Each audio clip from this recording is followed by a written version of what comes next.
pods? Hey? How much for a bag of pods? Good morning.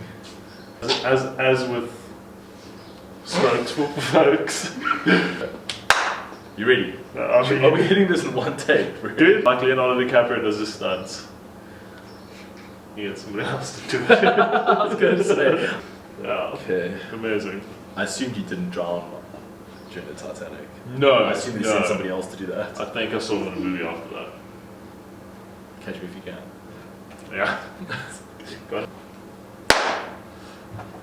Hey, what's up guys? I'm Dario and this is Fanie and we're going to talk to you about our pods and the morning pod machine. Be a scene with Dario and I dancing to the music.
Having a whale of a time.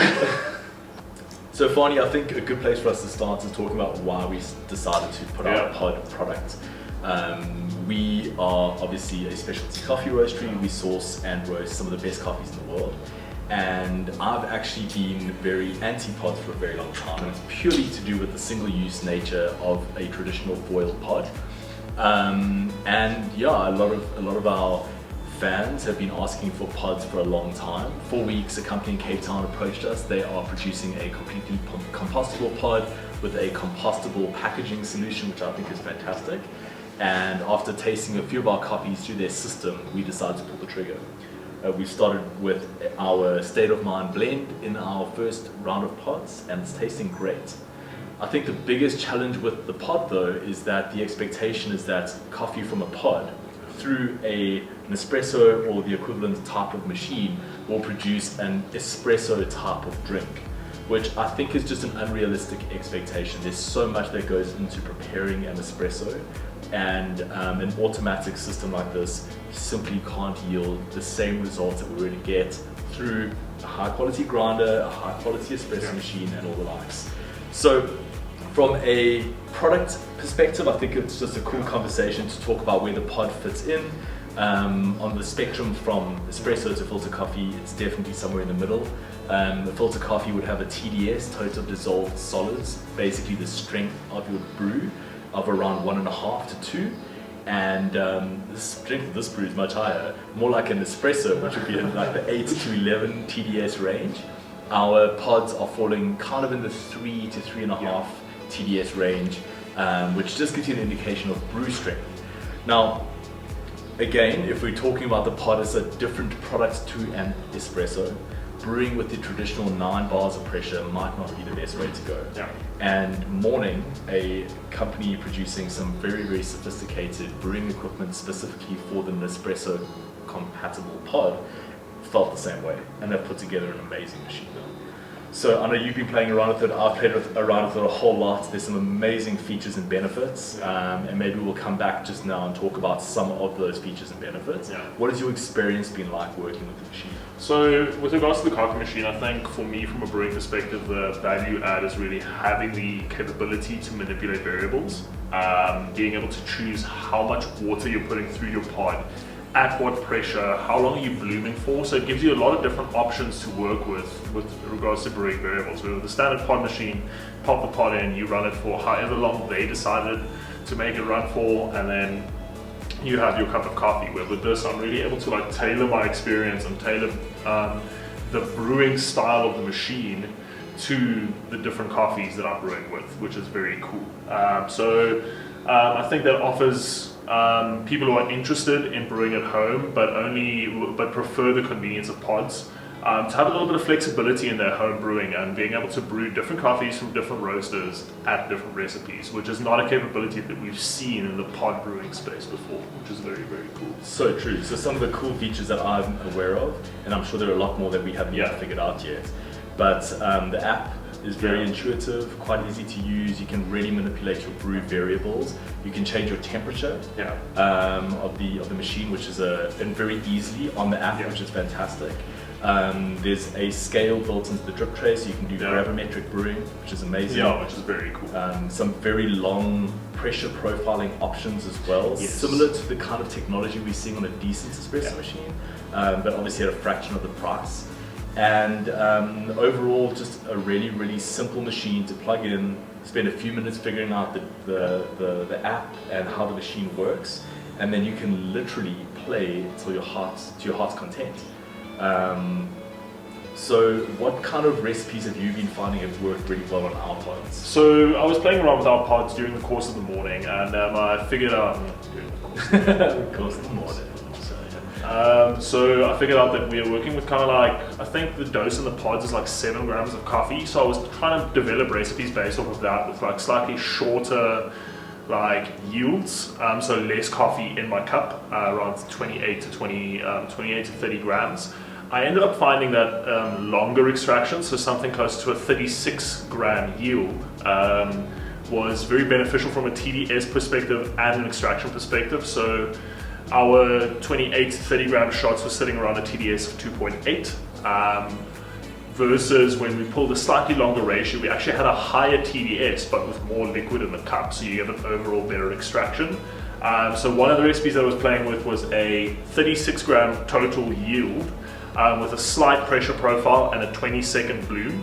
So that initial blooming phase is where I found the most benefit to be had from being able to play with the variables. That initial blooming phase really helps with extraction. The experiments that I did beforehand with no bloom had much less impressive results. And then we have a different recipe on there which we find to be quite tasty, but it's quite low in TDS, so it's more of a 50 gram yield recipe.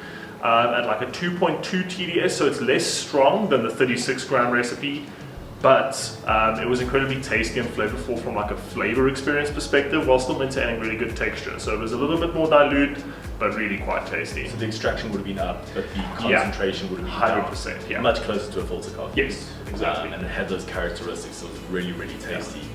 So the cool thing with this machine, and we'll definitely be participating by the time this video comes out, hopefully our recipes will be on the app, so you can actually go into the app interface itself. You can go into partner roasters, you can find roasting or like brewing recipes from April, Kelowna coffee, etc, etc. There'll be a Bluebird tab. You'll be able to go in there and choose from a couple of different recipes for our State of Mind blend in the first round of capsules that we're doing, and I'm sure we'll release some single origin options in the future. I think from my perspective, you know, I've been very happy with the results we're getting on the basic Nespresso machine. Constant pressure, constant temperature, no variables we can manipulate. And I wasn't really searching for something different, and maybe you can relate to this if you're watching this video. But after playing with the morning, it's become very apparent that the ability to tweak variables can result in some very interesting results. I found, for example, when I was playing with the machine, that the higher temperature brews were far better suited to getting the most from our coffee. I was expecting that a long bloom and then a long taper was going to be good. I didn't find that to be the case. I actually found like lots of pressure through the middle of the towards the end of the extraction, with a bit of a drop off resulted in some cool results. And I guess my point is, even if you buy this machine and you have the app and you have our profile and you're buying our pods, I wouldn't stick with our recipe only. For sure. It's a cool starting point. But then play, you can literally move some sliders around and play with the variables, which is insane. So these are going to be around 11,000 Rand. which for the technology, Yeah. if you're into pods, is amazing. Yeah, for certain. You know, a decent espresso machine, the brand decent, not like a good espresso machine. A decent espresso machine is over 100,000 Rand now. Yes, Yeah. it's an espresso machine, not a pod machine, but the technology and the variability of brewing parameters on that machine is very similar to this. Yeah. So it's kind of the only thing you can compare it to. Maybe the Yeah. San Remo U would be another one. Yeah, for certain. And this is a hell of a lot of bang for your buck. Yeah, very, very cool. So thank you to David from More Flavors for sending this to us to review. More Flavor will be stocking them in South Africa. I'm sure we'll have some in our retail space in the new cafe when it opens. And yeah, we'll be recommending these to people who are interested in brewing pods at home for sure. It's the best option we found on the market. And then a final shout out to Morna Figures. More figures. Let me start that again. A final shout out to Minor Figures for the cool merch. You guys are legends. Here's the front, there's the back, cool caps, just a cool brand. So yeah, guys, we'll catch you in the next one. If there's anything you want us to review next, please let us know in the comments below. If you want to know anything about the machine, let us know. If you've got one and you've been using it and you're willing to share your experiences, please let us know. If there's something on the market we haven't seen that compares to this in the pod space, please let us know. We'd love to take a look. And yeah, hope you enjoyed. Like and subscribe.